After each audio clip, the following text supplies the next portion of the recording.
प्राणायाम से करेंगे तो प्रच्छर्दन है, हाँ प्रच्छर्दन है, फिर विधारण है।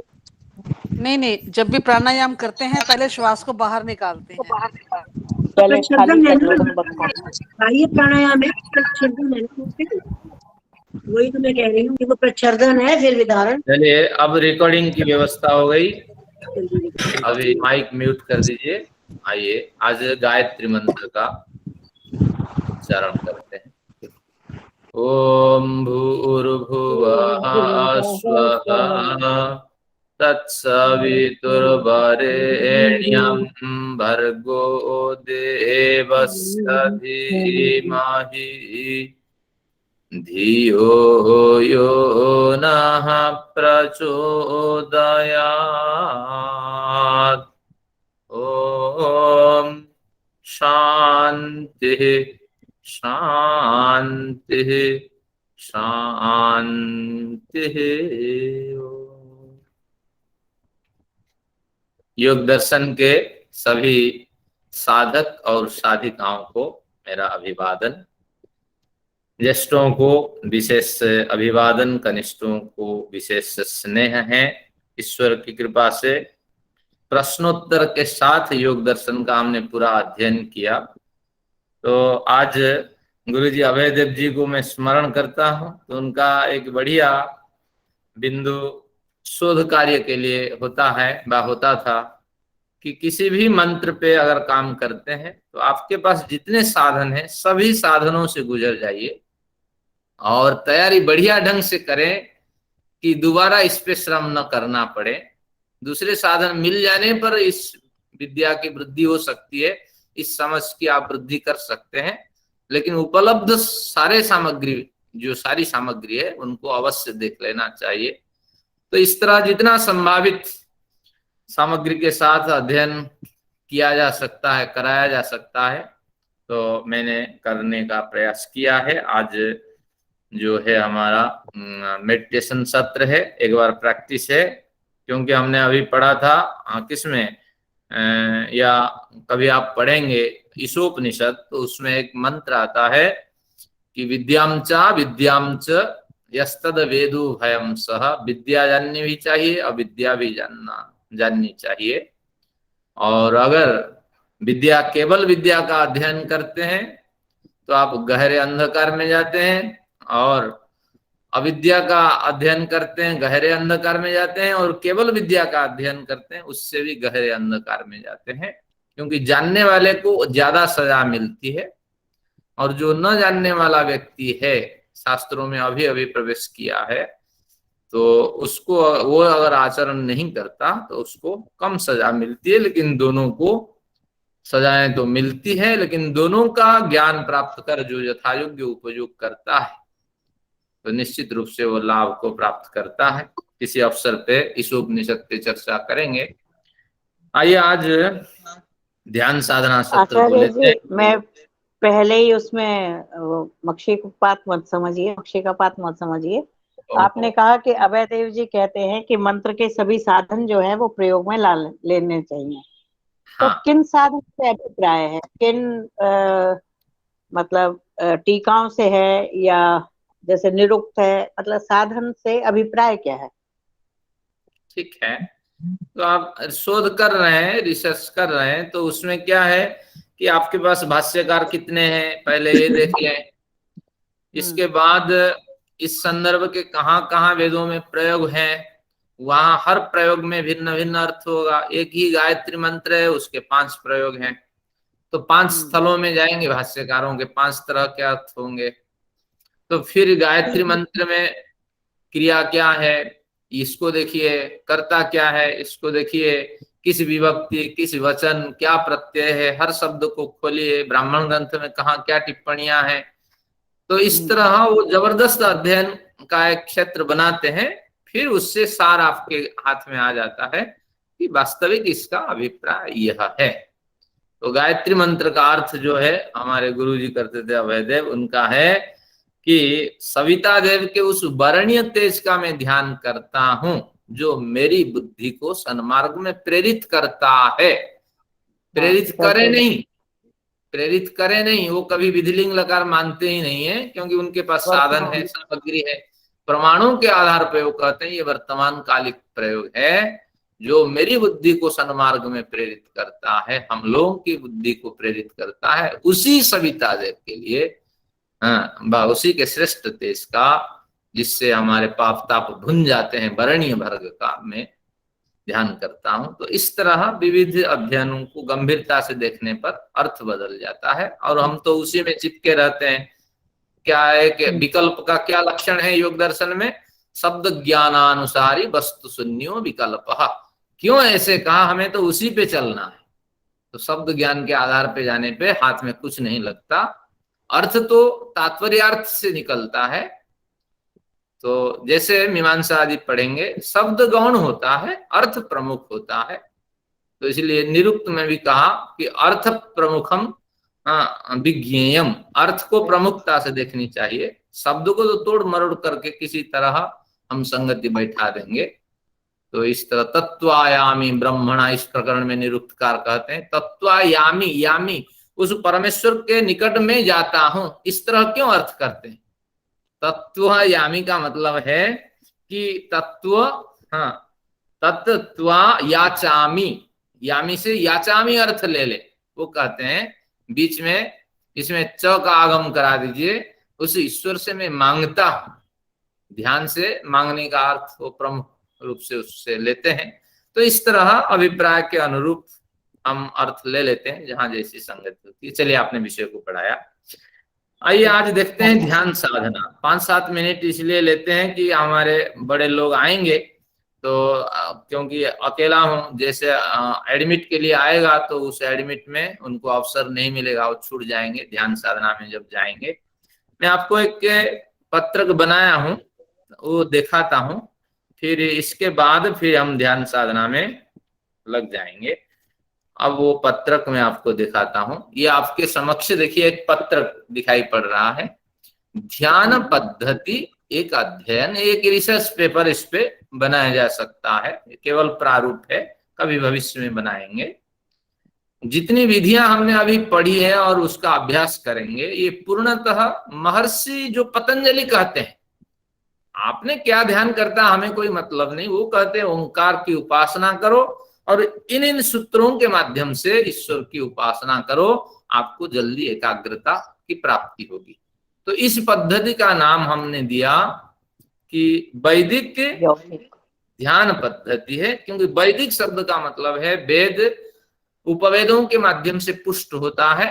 वेद में जैसे कहा वो महत्वपूर्ण नहीं, यामी को याचामी कर सकते हैं, इसकी पुष्टि उपवेद वेदांग करते हैं, निरुक्त करता है। याचामी यहाँ अर्थ करो, बीच में च को यहाँ प्रवेश कराओ। तो इसलिए मात्रा वृद्धि एक निरुक्त के सिद्धांत है, शब्द शब्द वृद्धि सिद्धांत। तो एक शब्द की वृद्धि कर दो व एक पद की वृद्धि कर दो, अर्थ अलग निकल आएगा अभिप्राय के अनुरूप। तो इसलिए यौगिक पद्धति जो है ये निश्चित रूप से योग दर्शन पे आधारित है। आज उनका अभ्यास करेंगे, ये प्रमुख विषय है। एक पद्धति है विवेक ख्याति युक्त ध्यान पद्धति, हमने सब पढ़ रखा है। इस यौगिक पद्धति में हम क्या चिंतन करते हैं, तो उसका सार बहुत लोगों ने ले लिया, लेकिन ये आंशिक है, पूर्ण नहीं है। इसमें अपने विचार भी होते हैं और शास्त्रों के विचार होते हैं। तो इसलिए ये आंशिक पद्धति है विवेक ख्याति युक्त। इसमें बारी बारी से मैंने आपके लिए सीट बनाई है ताकि लाभ मिलेगा। प्रकृति पुरुष, और पुरुष में दो है, जीवात्मा पुरुष कहते हैं, प्रकृति पुरुष के विवेक प्राप्त करो। तो प्रकृति जड़ प्रकृति का विवेक होना चाहिए, जीवात्मा पुरुष परमात्मा पुरुष का विवेक होना चाहिए, यही विवेक ख्याति है। इसको अगर ध्यान पद्धति बनाएंगे तो चिंतनीय विषय जो है वो यही रहेगा कि प्रकृति क्या है, ये चिंतन का विषय रहेगा। पुरुष क्या है, जीवात्मा पुरुष, फिर परमात्मा पुरुष क्या है, यही चिंतन का विषय रहेगा।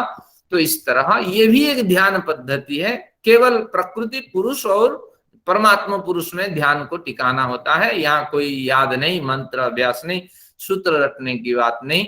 ये एक बढ़िया पद्धति है, बहुत से विद्वान इसी को अपनाते हैं कि यही चिंतन का विषय है। दर्शन में भी इसकी चर्चा हुई है। विवेक ख्याति जब सर्वथा विवेक ख्याति हो जाएगी, धर्म में समाधि लगेगी।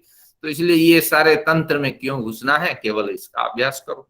ये भी एक आंशिक पद्धति है, पूर्ण पद्धति नहीं है। एक सहज ध्यान की पद्धति है जो हमारे बड़े आचार्य लोग कराते हैं। ये एक विचार प्रधान होती है, एक मंत्र प्रधान होती है। प्रश्न हो तो आप रख सकते हैं, कोई विचार कोई बात नहीं, लेकिन सभी म्यूट रखिए ताकि लाभ मिलेगा। सहज ध्यान पद्धति का मतलब है आसानी से आप ध्यान लगा सकते हैं, लेकिन ये योग अष्टांग योग पे आधारित नहीं, आंशिक कुछ योग का अंश स्पर्श करते हैं। देखते हैं कि ये विचार प्रधान सहज ध्यान पद्धति क्या है, देखते हैं इसको।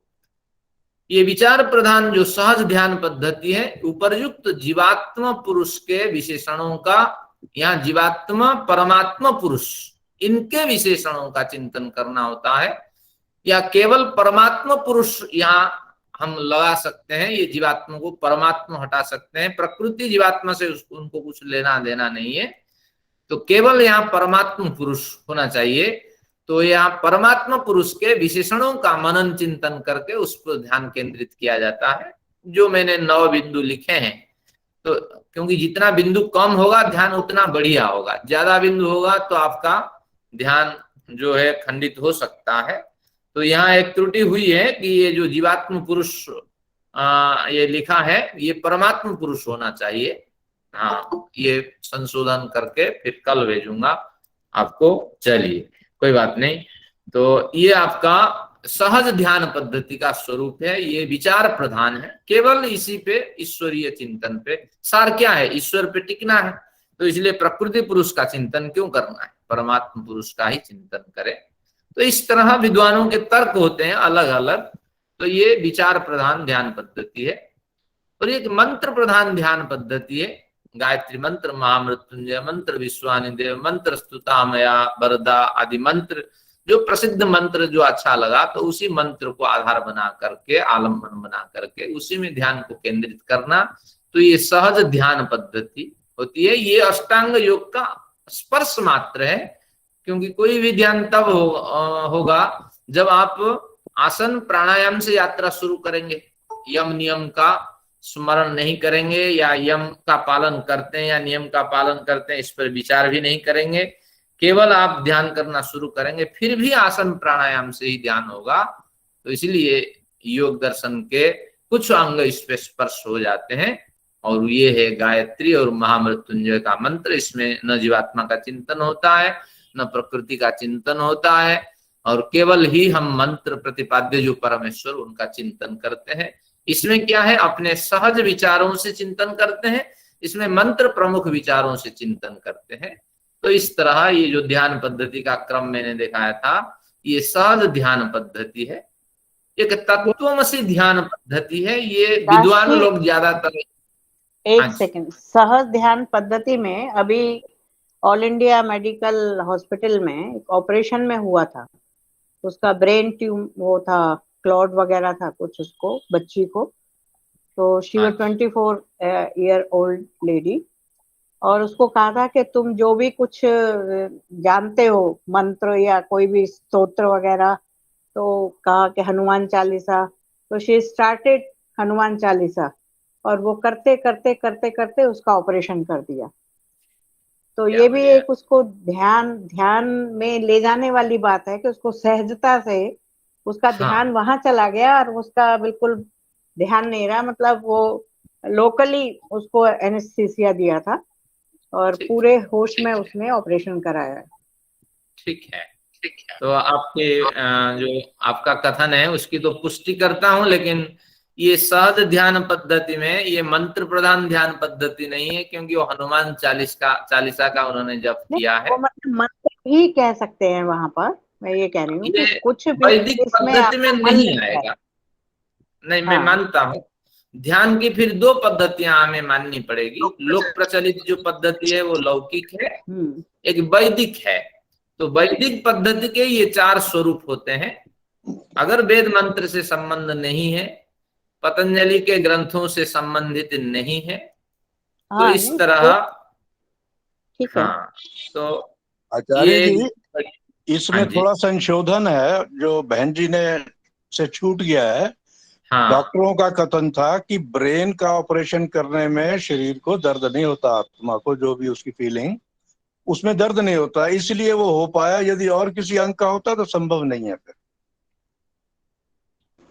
हाँ, ये तो मेडिकल का विषय है, हाँ, उस उसमें पे नहीं मेरा डिक्लेयर कोई करा था डॉक्टर ने कि इसमें दर्द नहीं होता जहां हम नहीं ऑपरेशन तो कर रहे हैं। वह और भी ऐसे ही होता है साहब कि जो है अगर कहीं भी जो है ऑपरेशन, हमारे जो है तो शोल्डर का हुआ था ऑपरेशन, लोकल एनेस्थीसिया दिया गया था हमको। बोले कि आपको बेहोश कर दें, हमने कहा नहीं, बेहोश करने की जरूरत नहीं, लोकल दे दीजिए आप। और हमने जो है तो खटखट की आवाज़ सुनते रहे, लेकिन उसको हमको कोई एहसास नहीं हुआ, क्योंकि लोकल एनेस्थीसिया देने से भी पेन होगा नहीं वहाँ।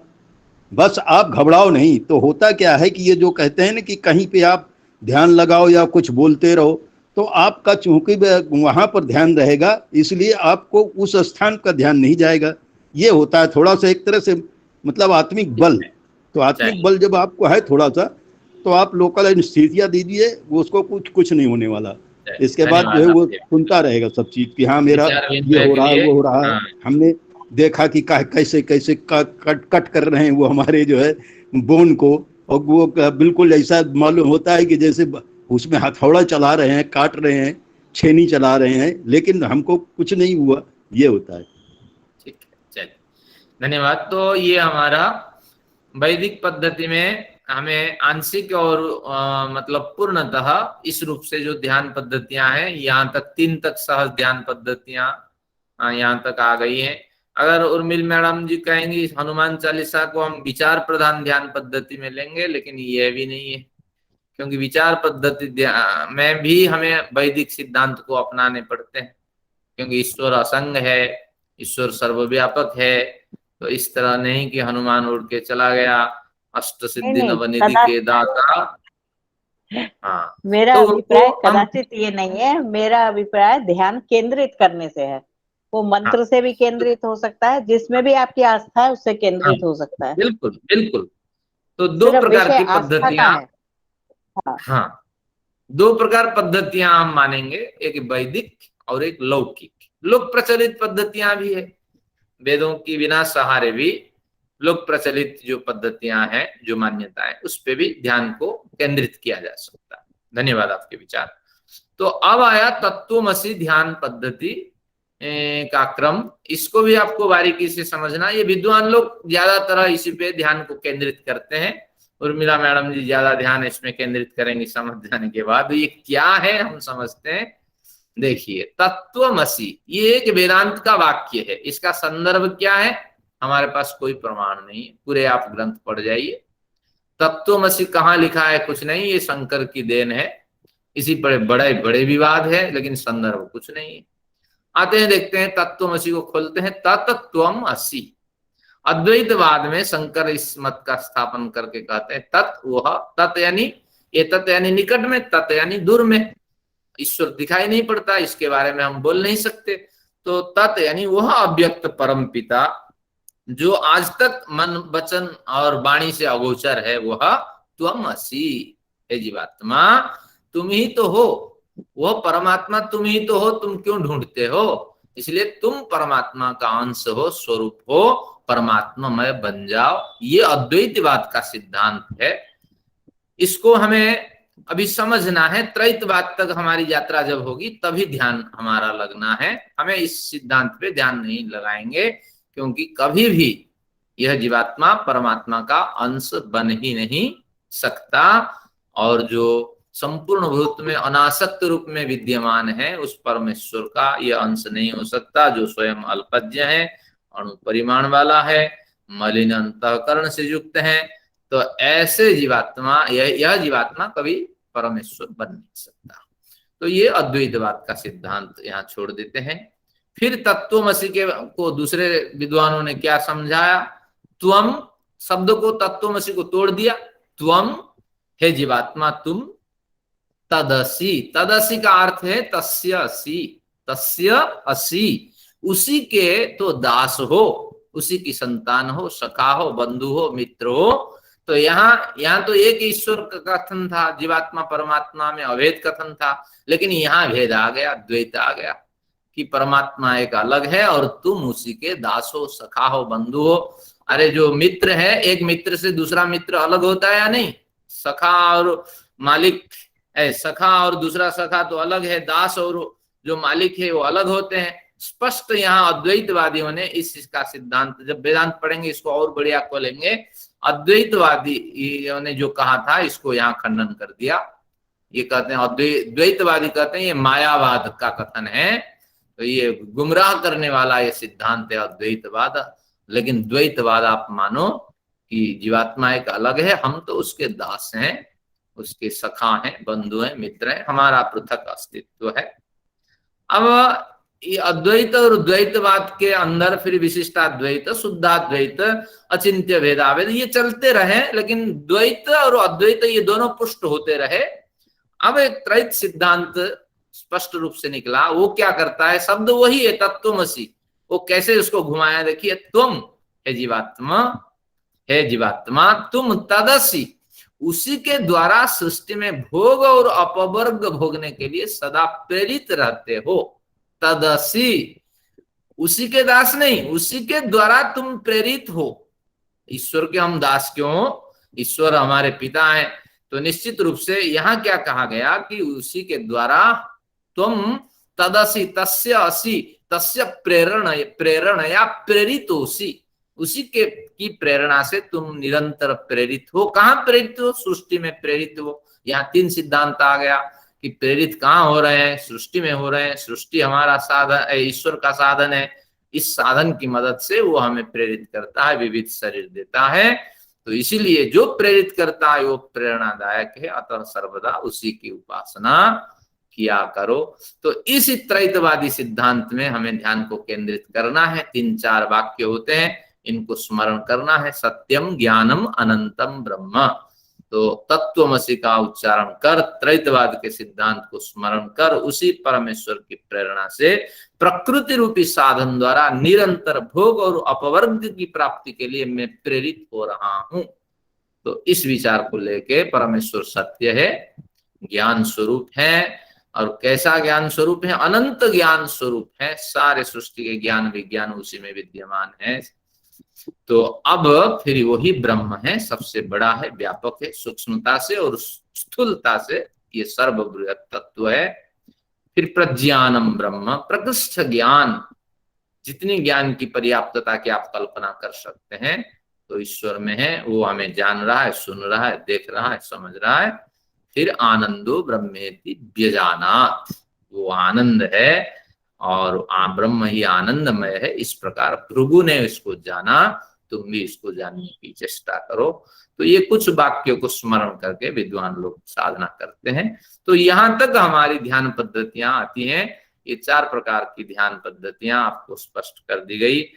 तो अब हम क्या करेंगे कि इन ध्यान पद्धतियों में तो बाद में जाएंगे, कभी अवसर मिलेगा। विविध शॉर्ट पीरियड के लिए छोटी सी अवधि है, इतनी बड़ी लंबी ध्यान पद्धति पे हम प्रतिष्ठित नहीं हो पाते हैं। तो क्यों इतनी बड़ी, क्यों ये अष्टांग योगी की ध्यान पद्धति? तो इसमें महर्षि का एक वचन देखते हैं, महर्षि दयानंद क्या कहते हैं। देखिए इसमें महर्षि दयानंद का एक बढ़िया प्रमाण है, मैं आपको दिखाता हूँ। ये देखिए नीचे ये जो सीट आपको दिखाई पड़ रही, इसके नीचे लिखते हैं जो 8 पहर में, पहर यानी पूरे दिन को 8 प्रहर मानते हैं। तो एक प्रहर कितना? 8 या 24, 3 घंटे का है। तो 8 प्रहर में एक घड़ी जो होता है 24 मिनट है, क्योंकि जो 1 घंटा 60 मिनट का है तो होता है, तो 40 क्या कहे कि 2.5 घड़ी होने से 1 घंटे की अवधि होती है। तो क्योंकि 60 घड़ी से हम क्या करते हैं कि 24 घंटे की कल्पना करते हैं। स्टैंडर्ड टाइम तो बाद में आया, हमारे यहाँ व्यवस्थित घड़ी पद्धति थी। तो 60 घड़ी में हम दिनमान मानते हैं। तो 60 डिवाइडेड बाय 24, तो 2.5 आपको प्राप्त होगा।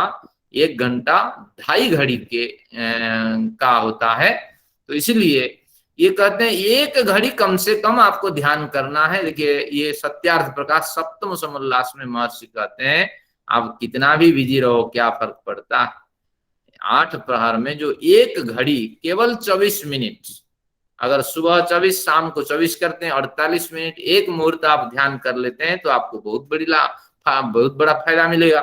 लेकिन महर्षि और कम करते हैं, गृहस्थ को कहाँ टाइम मिलता है, तो कहते हैं अगर 24 मिनट पर भी आप ध्यान करते हैं तो सदा उन्नति को प्राप्त हो जाता है, जो साधक इस तरह करता है। तो कुछ इस तरह प्रमाण हमारे समक्ष होने के कारण हम क्या करते हैं कि इस जो पद्धति मैंने बताई कि यौगिक ध्यान पद्धति है, इसमें ज्यादा रुचि रखते हैं, तो इस ध्यान पद्धति का अभ्यास करते हैं।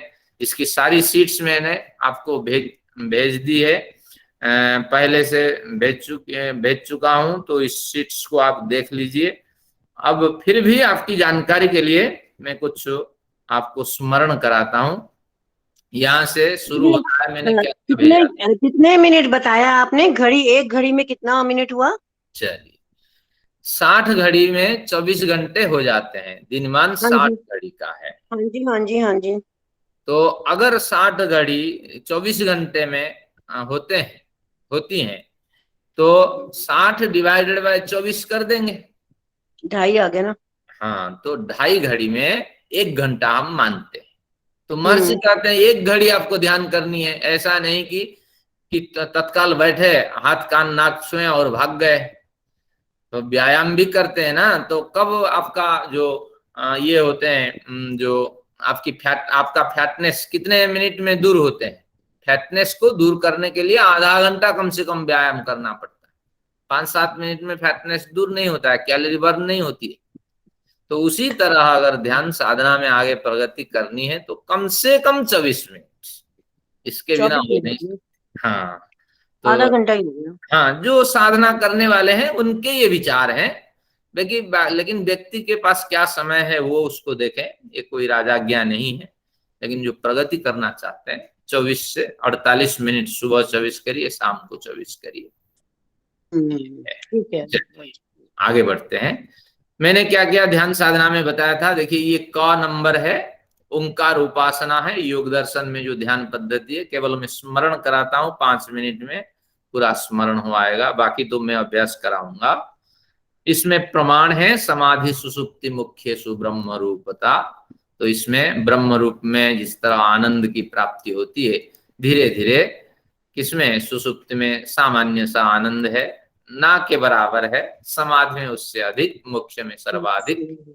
तो इस तरह आनंद की प्राप्ति होती है। अब फिर हम इसको ईश्वराय नमस्तुभ्यम मंत्र से शुरू करते हैं, जननी को, पिता को और हमारे सभी गुरुजनों को स्मरण करते हैं। यमाय मधुमत्तम मंत्र बहुत बढ़िया है, हमें निरंतर जो यमित करता है, संयमित करता है, गलत कार्य न करो बेटा, बार बार जो अंदर से कहता है। तो ऐसे उस ईश्वर के लिए हम नमन निवेदित करते हैं, मधुमान नमन, मधुमान भक्ति निवेदित करते हैं। तो इस तरह सभी ऋषियों का हमने भी नमन यहाँ किया। फिर परमेश्वर के लिए एक विशेष नमन किया, जो हमारे कल्याण के लिए हमेशा प्रयत्नशील रहते हैं। तो ये 3 मंत्रों का मैंने आपको संकेत किया। आपको याद न हो तो कम से कम एक वेद मंत्र का आप पाठ करें, तत्काल बैठ करके क्या करें, ध्यान साधना न करें, तो एक वेद मंत्र का आप पाठ करें जो आपको पसंद है। लेकिन ध्यान रखिए बढ़िया मंत्र होना चाहिए, हमारी सिद्धांत पद्धति में चलें और लाभ है। फिर इसके बाद अर्थ भी मैंने दे दिया है, कोई हानि नहीं है, पहले भी भेज दिया, ग्रुप में भेज चुका हूं, उसको भी आप देख सकते हैं। एक संकल्प आपको करने होते हैं, 3 मंत्र और संकल्प, ये 4 बिंदु होते हैं। तो इस तरह कि मैं इस तरह ध्यान करने के लिए आपकी सेवा में समर्पित हूं। तो ये क विभाग खत्म होने के बाद अब शुरू होता है, वो पूर्व रंग था, अभी बहिरंग साधन है, केवल स्मरण करना होता है यम नियमों का। आप कहेंगे हम तो सत्य बोलते नहीं, अहिंसा का आचरण नहीं करते, क्यों स्मरण करना है? ये एक आत्मनिरीक्षण है कि कमियां मेरे में रह जाती है, तो इनको भी मैं दूर करूं। तो इस तरह भावना भी यहाँ आपको होनी चाहिए। साधना तो कर रहा हूं, यम नियम अभी भी पूर्णतः पालन नहीं हो पा रहा है, तो ये भी आपको यहाँ ग्लानि होगी जैसे स्मरण करेंगे। ये भी अंग है अष्टांग योग का। फिर आसन का हम स्मरण करते हैं, किस आसन में बैठे हैं, और उस समय स्मरण करके शरीर को व्यवस्थित करते हैं, प्राणायाम करते हैं। बहुत से साधक कहते हैं जो बड़े बड़े साधक हैं, एक प्राणायाम कर लें, बाह्य कर लीजिए या आभ्यंतरीण कर लीजिए। अगर दोनों समर्थ हैं तो दोनों करें। मेरे विचार में दोनों होने चाहिए ताकि शरीर में बैलेंस बना रहता है। तो कितने समय, थोड़े से समय आपको लगेंगे। अगर विधि से करेंगे तो लगभग 50 सेकंड एक प्राणायाम का समय है, तो इधर 3 इधर 3, तो ये आपका कितना बनेगा, 6 पंचा 30, 300 मिनट आपके लग जाएंगे। ये प्राणायाम विधि से करेंगे। न भी करें कोई जरूरी नहीं, 50 सेकंड तक ही हम प्राणायाम 300 सेकंड से आपको लगेंगे। ये कोई जरूरी नहीं कि हम 50 सेकंड तक ही प्राणायाम करें, कम सेकंड्स में भी आप कर सकते हैं। लेकिन शास्त्रकार तो निर्देश करते हैं, सारे निर्देश ग्राह्य नहीं होते हैं। और जो दमा आदि से पीड़ित हैं वो ज्यादा श्रम इसमें न करें। प्राणायाम से, अधिक प्राणायाम से बात रोग की वृद्धि होती है, तो ये भी आप ध्यान रखें। योग साधना के लिए कम प्राणायाम का विधान है। शरीर स्वस्थ के लिए हठ योग का आप अपनाइए, उसमें बड़े प्राणायाम के विचार हैं। फिर प्रत्याहार का आपका स्मरण करना है अष्टांग योग के पद्धति में। इसकी सब चर्चा पहले हो चुकी है, अभ्यास भी मैंने करा चुका हूं, तो इसलिए कोई चिंता की बात नहीं। आप तो बैठ करके आज आनंद लीजिए सत्र का। अब क ख के बाद अब ग का प्रकरण है। इसमें क्या करेंगे, धारणा का स्मरण करेंगे। धारणा यानी देशबंध चित्तस्य धारणा, मन को लेकर मन प्रधान अंतःकरण को मैं हृदय देश में स्थापित करता हूं। अणु परिमाण वाली जीवात्मा जो बाल के नोक के 10,000वें भाग के बराबर है, यानी अतिशय सूक्ष्म है, विद्यमान है, तो उस आत्मा के कण कण में रम रहे उस परम पिता का मैं स्मरण करता हूं, ताकि परम पिता की व्यापकता से परम पिता को जान सकूं, सृष्टि में व्यापक उस परम पिता को जान सकूं। इस तरह कुछ विचार रखेंगे। जरूर नहीं ये पंक्तियां आप पढ़ें, आपके ज्ञान वर्धन के लिए ये पंक्तियां हैं। जितना स्मरण करा सकें, कम से कम आपका श्लोक आदि उच्चारण हो, ध्यान में एकाग्रता आपको मिलेगी।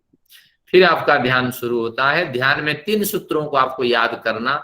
मैंने यहाँ अर्थ दिया, स्मरण के बिंदु दिए, कोई जरूरी नहीं प्रारंभिक पर्याय में, केवल ये 3 सूत्र याद करिए। 1.26 सयेष पूर्वेशाम अपि गुरु कालेन अनवच्छेदात्।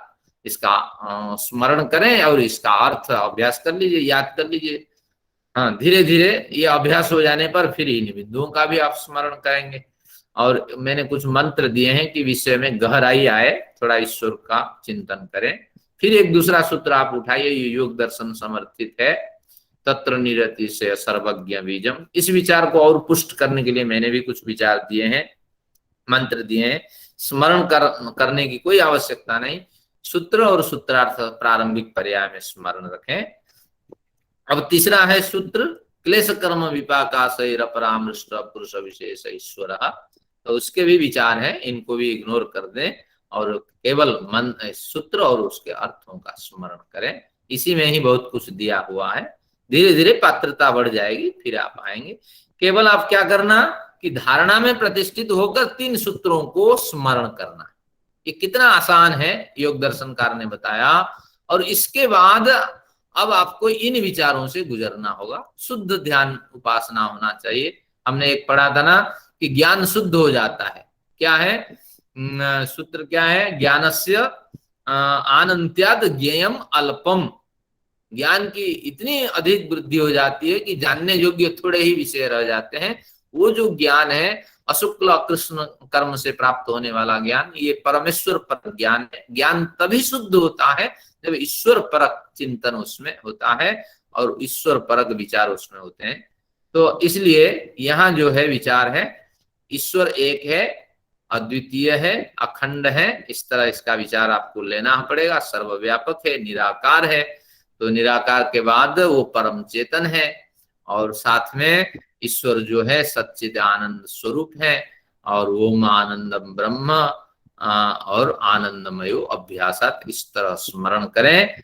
ये आपका द्वितीय पर्याय है।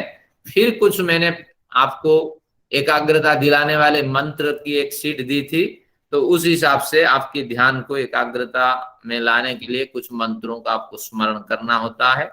योग दर्शनकार का अंत में ये भी एक बिंदु है कि आपको एक वो कहते हैं कि जो असंप्रज्ञात समाधि के बिंदु होते हैं ये भी स्मरण करने हैं कि असंप्रज्ञात समाधि में श्रद्धा, वीर्य, स्मृति, समाधि ईश्वर मुझे प्रदान करें, क्योंकि मैंने शरीर को देख लिया है, ये शरीर जड़ शरीर है, इससे हमें आनंद नहीं मिलने वाला है। त्रिगुणमय प्रकृति को भी देख लिया, आनंद नहीं मिलने वाला है।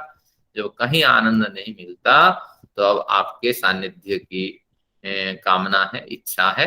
तो इस तरह विचार करके फिर थोड़ी देर विचार रहित स्थिति को प्राप्त कर आपको क्या करना होगा कि मैं ईश्वर को अपनी सारी जो ज्ञानेंद्रियां हैं उसकी मदद से, ईश्वर तो कोई आदमी है नहीं जो देख सके, उसको अनुभव करने की चेष्टा कर रहा हूँ, कोशिश कर रहा हूँ। तो इस तरह आपको विचार को दौड़ाना होगा। तो इसी विचार को आप जितना अधिक समय तक सक्रिय कर पाएंगे तो उतने अधिक आपको आनंद भी मिलेंगे और ईश्वर के नजदीक अनुभव करने के लिए आप योग्य सिद्ध होंगे, अपने को योग्य सिद्ध कर पाएंगे। मेरा खुद का अनुभव है, वर्षों मैंने कितना 97 में मैं ये छोड़ा था विश्वविद्यालय, 97 में।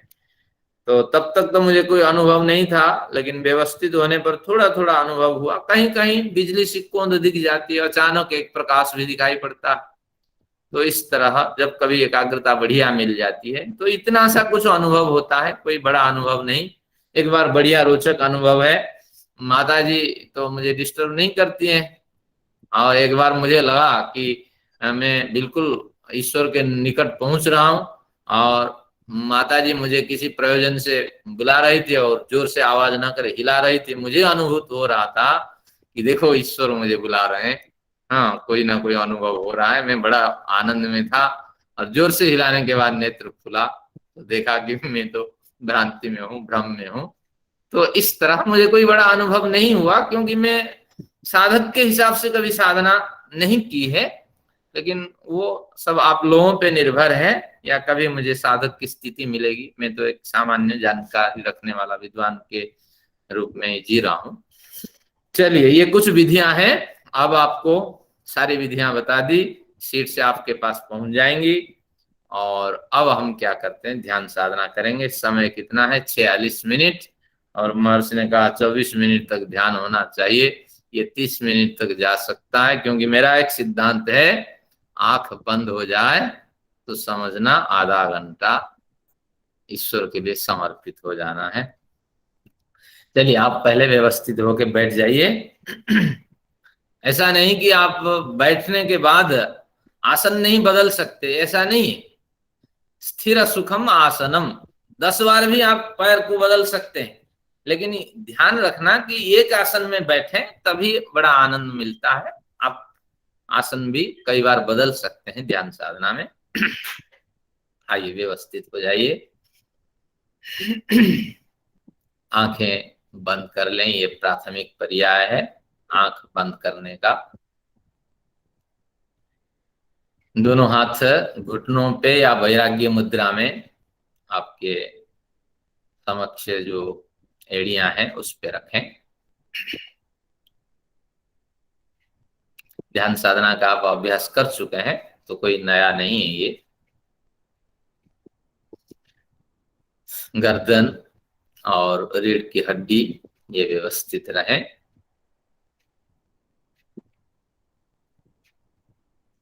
अब जो मंत्र मैंने लौकिक मंत्र दिया था, जिससे हमारे सभी जो उपदेष्टा हैं, हितैषी हैं, उनका स्मरण करते हैं, जिससे उसको मैं पाठ करता हूं। आपको अभ्यास नहीं, कोई बात नहीं, आप मेरे साथ विचारों को दौड़ाइए।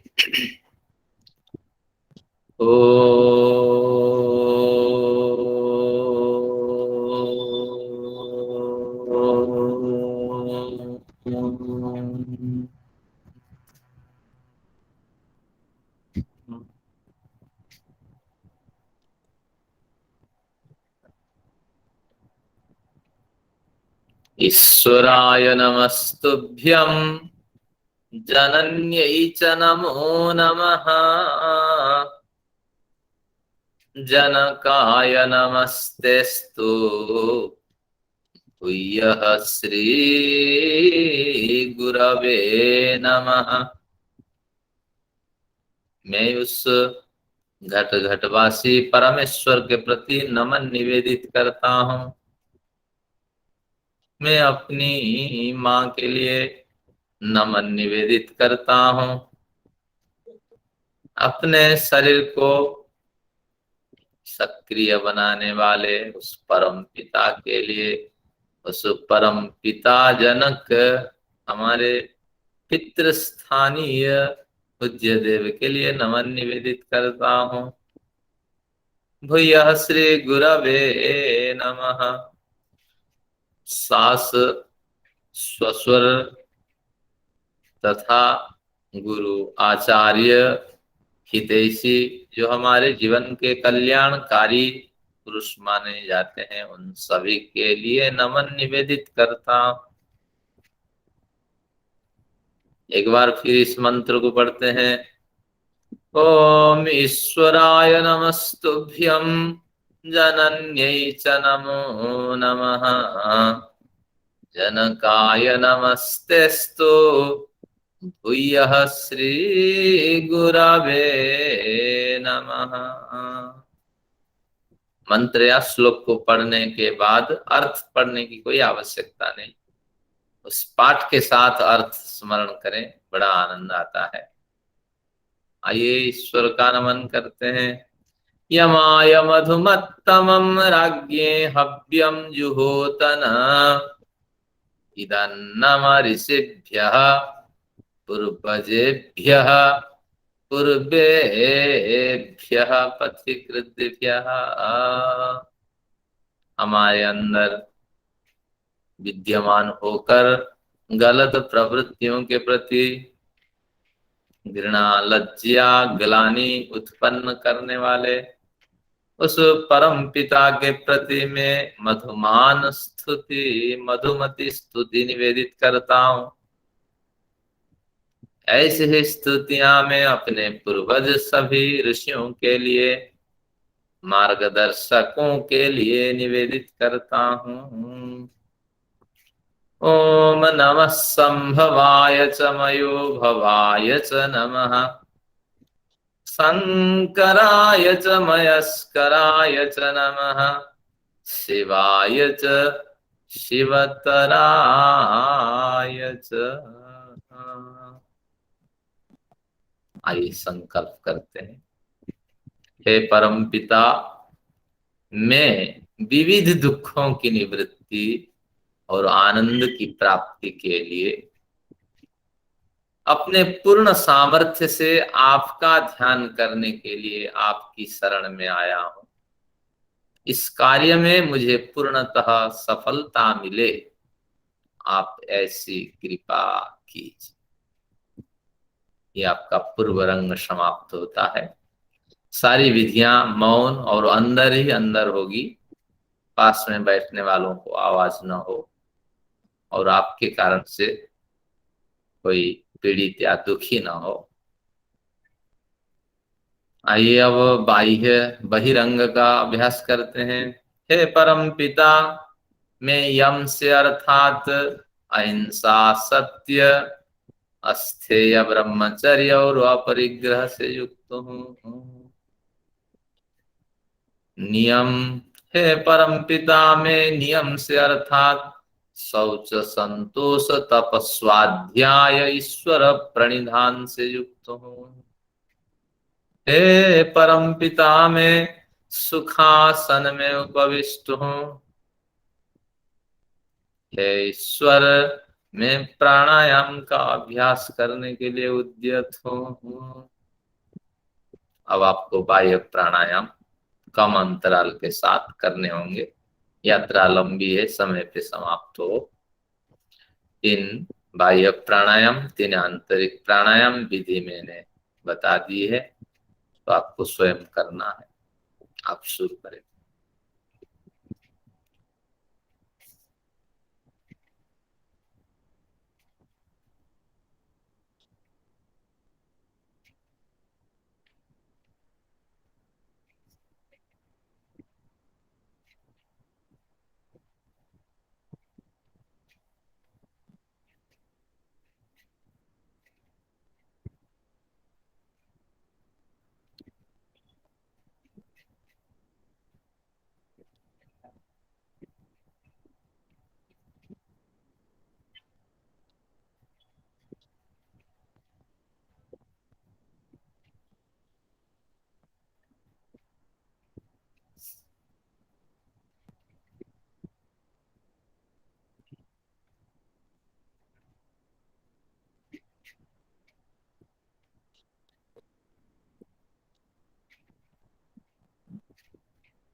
मेरा प्राणायाम समाप्त हो गया है। आप मेरे साथ चलें। एक बार स्मरण करते हैं हमने कहाँ कहाँ क्या क्या अभ्यास किया। ये विस्मरण सभी को बना रहेगा, तो इसलिए ये विधि बनी है। हे ईश्वर, मैं यम नियम आसन और प्राणायाम का अभ्यास कर चुका हूँ। अब प्रत्याहार की ओर उद्यत हो रहा हूँ। अब सूत्रों को आपको याद करना पड़ेगा।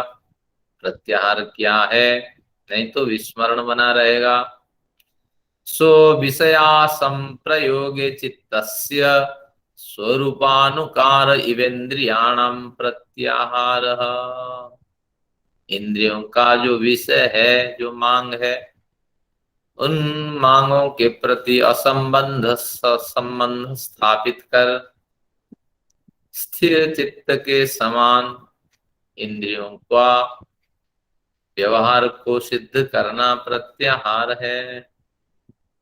इस विचार को मन में उठाकर फिर सोचिए कि लंबी यात्रा मुझे चलनी है। पंखे की आवाज को मैं सुन रहा हूं, लेकिन ये आवाज क्यों हो रही, किस तरह, किस प्रयोजन से ऐसी हो रही, इस पे कोई रुचि नहीं रखना है। बच्चों की आवाज सुनता हूं, मुझे बच्चों की उस आवाज पे रुचि नहीं रखनी है। मुझे तो लंबी यात्रा में निकलनी है, लंबी दूरी तय करना है। सभी से संबंध रख करके मुझे समन्वय के साथ चलना है।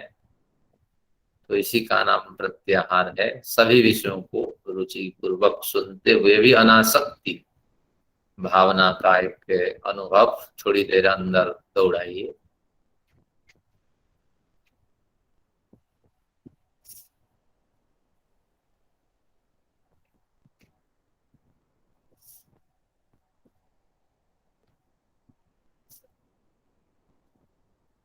इस साधना में और अधिक के सफलता प्राप्त करने के लिए सांसों के आगमन और प्रत्यावर्तन पे ध्यान को केंद्रित करना होता है। सांसें आ रही है, तीर के समान प्रवेश कर रही है और तीर के समान निकलती जा रही है, और अनासक्ति की भावना और इस तरह का अनुभव व स्मरण।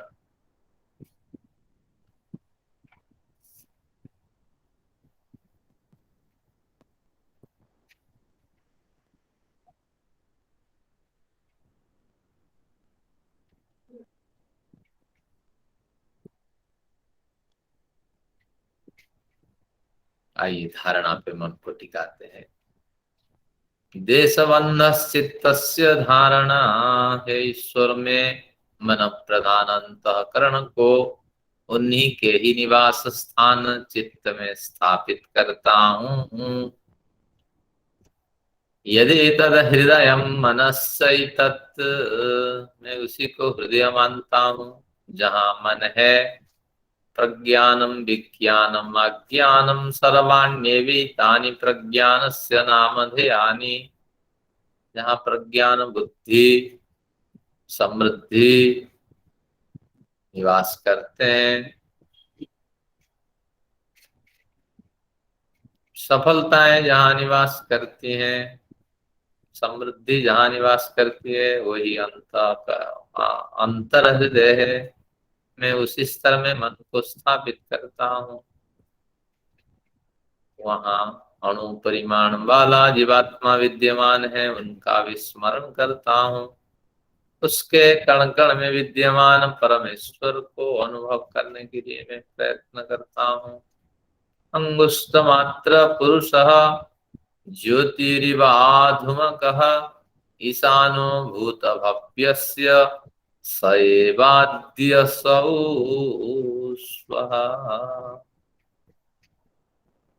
इस मंत्र का अर्थ भी आपको स्मरण करना है।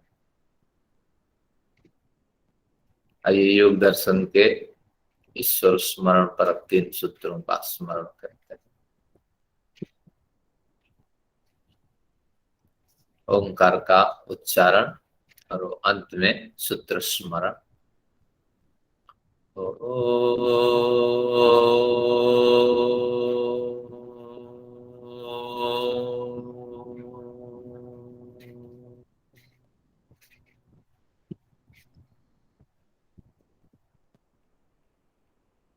स एष पूर्वेषामपि गुरुः कालेन न वत्स्येदात्। हे परम पिता, सभी पूर्ववर्ती गुरुओं के आप गुरु हो। मृत्यु के द्वारा आपका विनाश नहीं किया जा सकता है।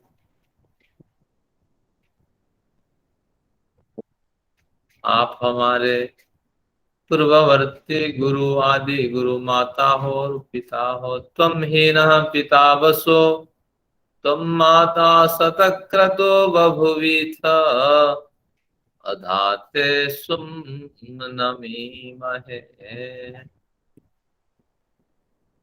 हे ईश्वर, आप अनवच्छेदात अविनाशी हो। जो अविनाशी होता है वो सर्वव्यापक भी है।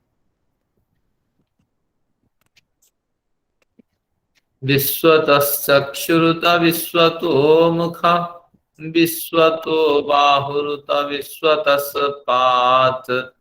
संबाहुभ्यां धमति संपदत्रैर्द्या वा भूमिं जनयन् देव एकः। द्वितीय सूत्र का स्मरण।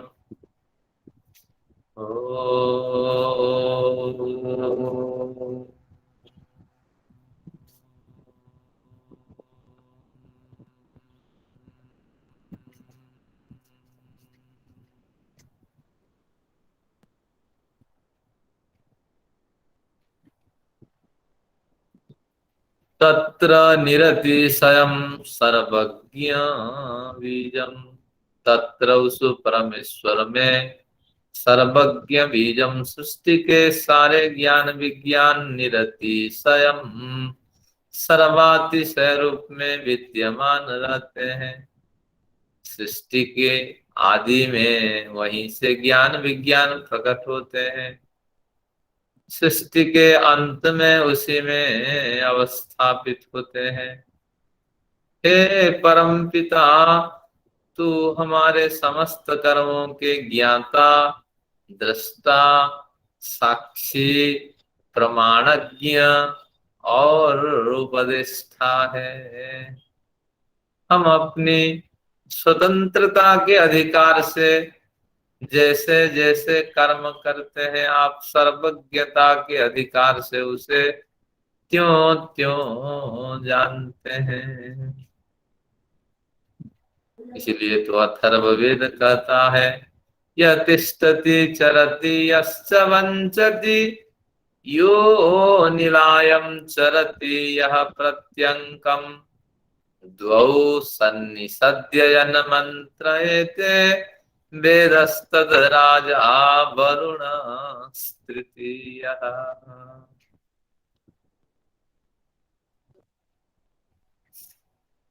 आइए तीसरे सूत्र का पाठ करते हैं।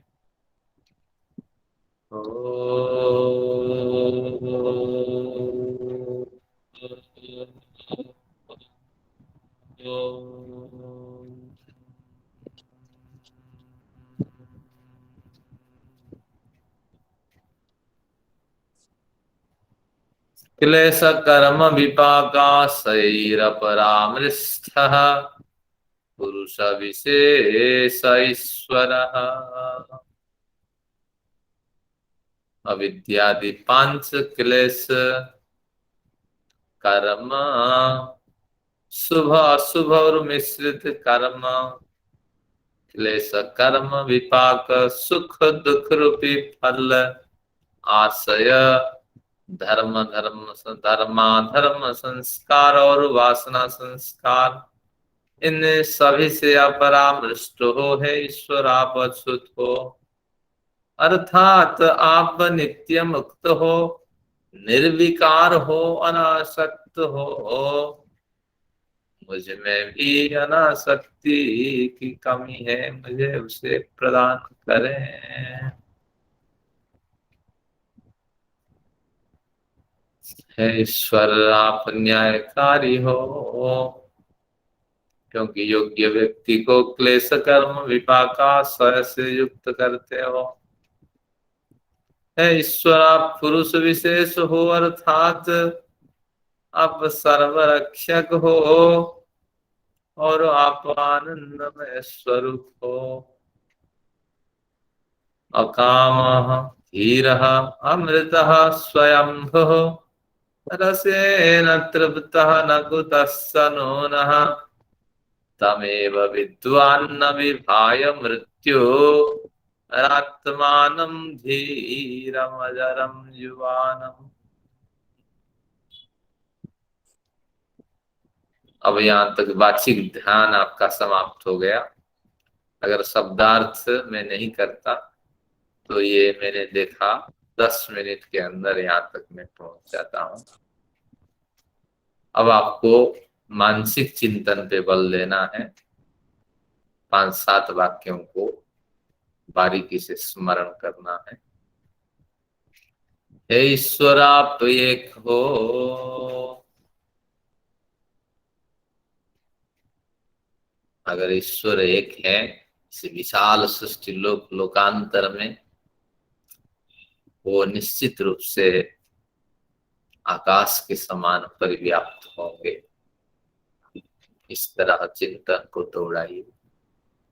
हे ईश्वर आप एक हो, हे ईश्वर आप अखंड हो। सूर्य भी एक है लेकिन खंडित ऊर्जा से युक्त है।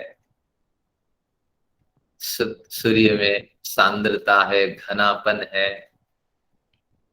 एक विशिष्ट मार्ग से वो यात्रा करता है। लेकिन ईश्वरीय ऊर्जा समान रूप से सर्वत्र परिव्याप्त है, वह अखंड ऊर्जा है।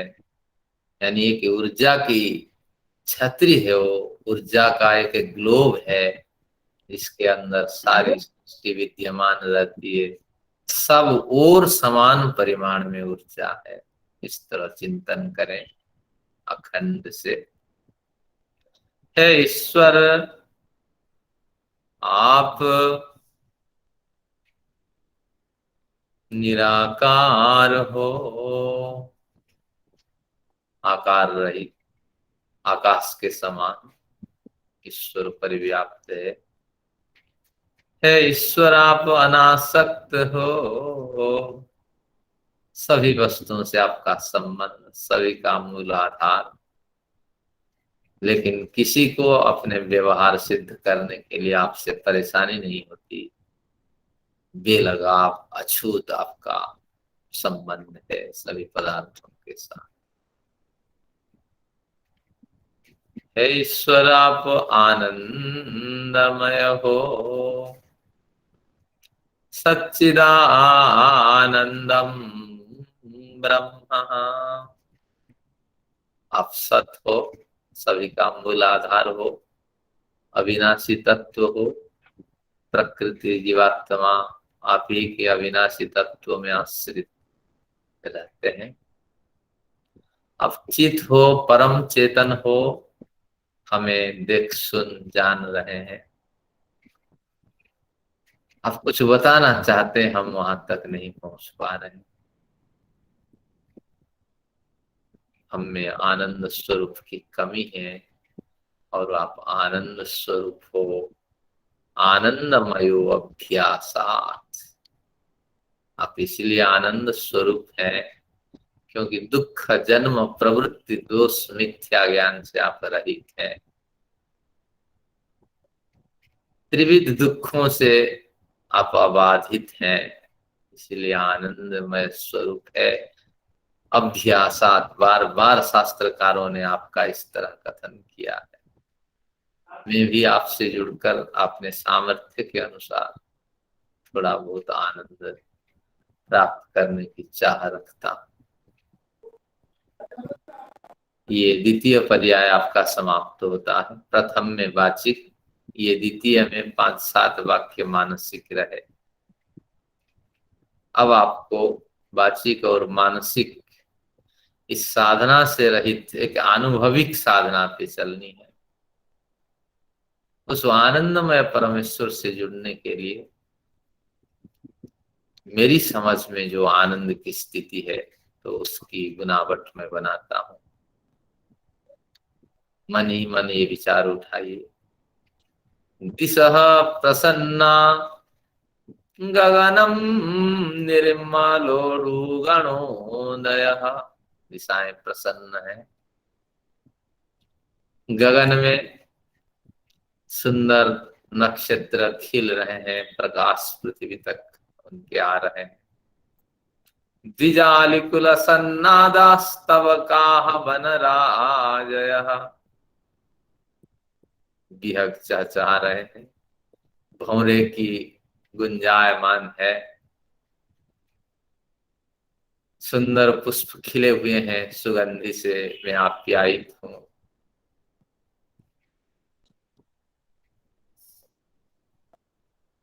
बभुः वाताः सुखम स्पर्शम। सुंदर हवाएं बह रही है, शरीर को आनंद देने वाली है। बभुः वाता सुख स्पर्श पुण्य गंधवः शुचि। अग्नयश्च द्विजातीनां शान्तास्तत्र समिन्धत। सब और वेद की ध्वनि मुझे सुनाई पड़ रही है, मानो ऋषि लोग मुझे उत्साहित कर रहे हैं।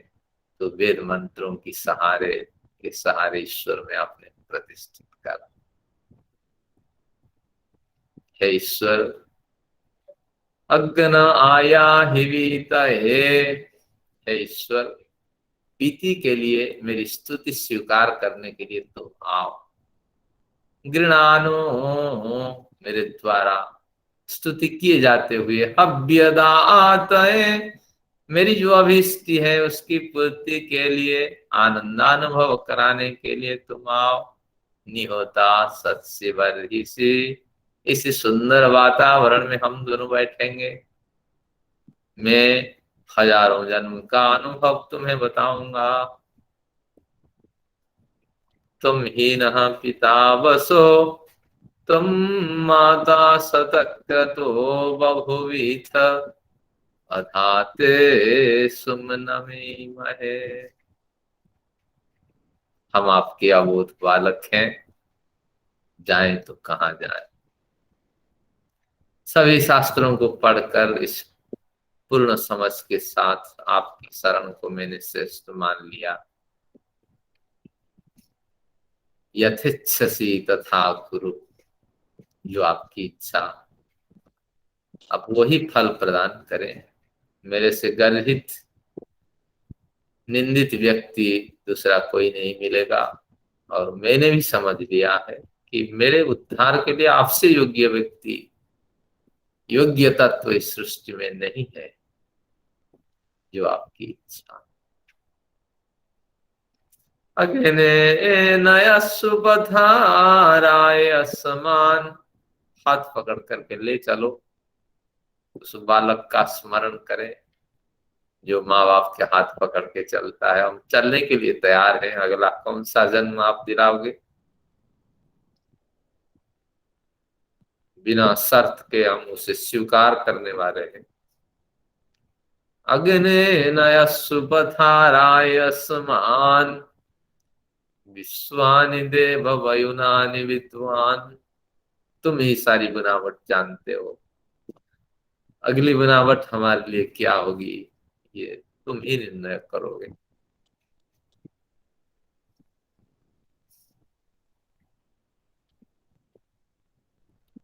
अब थोड़ी देर विचार रहित होकर के सारी इंद्रियां सक्रिय बनाए। मैं नेत्र बंद कर रहा हूं, इसका मतलब मन रूपी नेत्र में मैं ईश्वर का साक्षात्कार करने के लिए तैयार हूं। सारी इंद्रियां, 9 इंद्रियां मेरी सक्रिय है। अब रस के रूप में, स्पर्श के रूप में, शब्द के रूप में, रूप के रूप में, किसी भी रूप में हमें कोई साक्षात्कार कराओ, कोई अनुभव प्रदान करो, ताकि हमारा ये ध्यान सफल हो। इस भावना से थोड़ी देर आप विचार रहित होकर के बैठे, अनुभव करें कि एक ऊर्जा का ग्लोब के समान, ऊर्जा का एक वर्तुलाकार मंडल है, सारा संसार है, उसी के अंदर हम बैठे हैं। उस अनासक्त सब में विद्यमान और निर्लिप्त जो ऊर्जा है, उसको अनुभव करने की ओर हम दौड़ रहे हैं, प्रयत्न कर रहे हैं।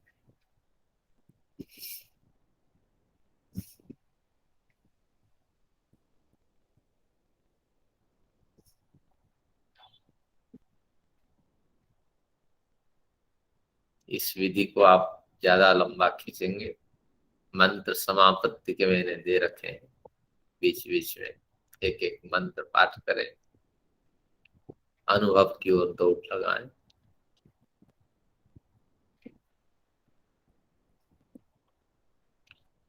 सनः पिते वसुनवे अग्ने सुपायनु भव सजस्वान स्वस्तये।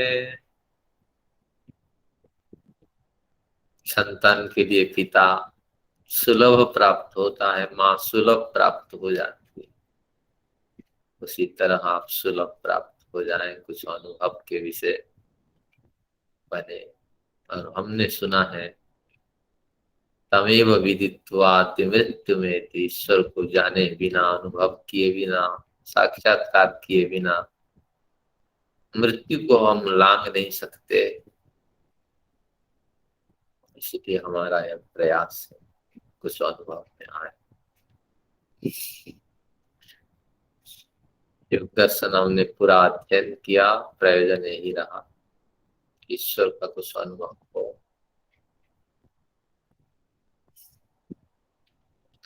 फिर भी विफलता हाथ लगी। यथेच्छसि तथा कुरु, है ईश्वर जो आपकी इच्छा। हमारी ओर से कोई शिकायत नहीं है। जब अवसर मिले, योग्यता प्राप्त हो जाए, पात्रता सिद्ध हो जाए, तब हमें साक्षात्कार कुछ दिव्यानुभव प्रदान करें। आइए ईश्वर का धन्यवाद करते हैं। ईश्वर, आपने अच्छी एकाग्रता दिलाई, अच्छा अवसर दिया, और इस तरह हे ईश्वर,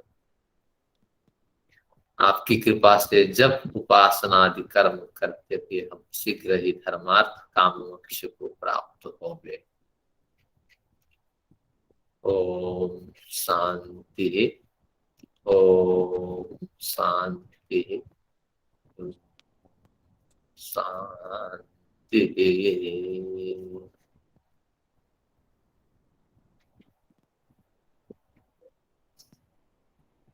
एक ओंकार का भी अंत में उच्चारण कर सकते हैं।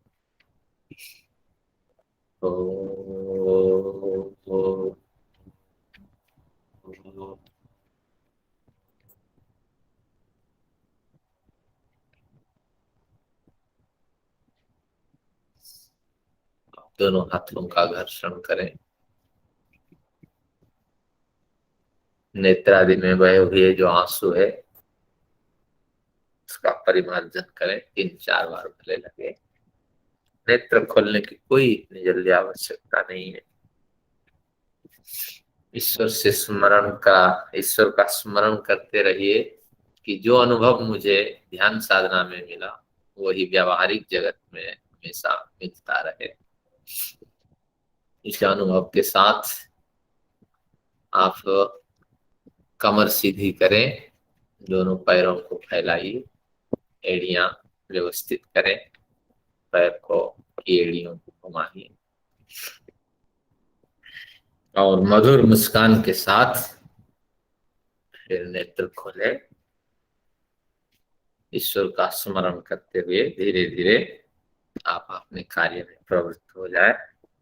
ये कुछ विधियां हैं और आप सभी इसका अभ्यास किया आपने, और बड़ा समय मैंने दिया, इसके लिए क्षमा प्रार्थी हूँ।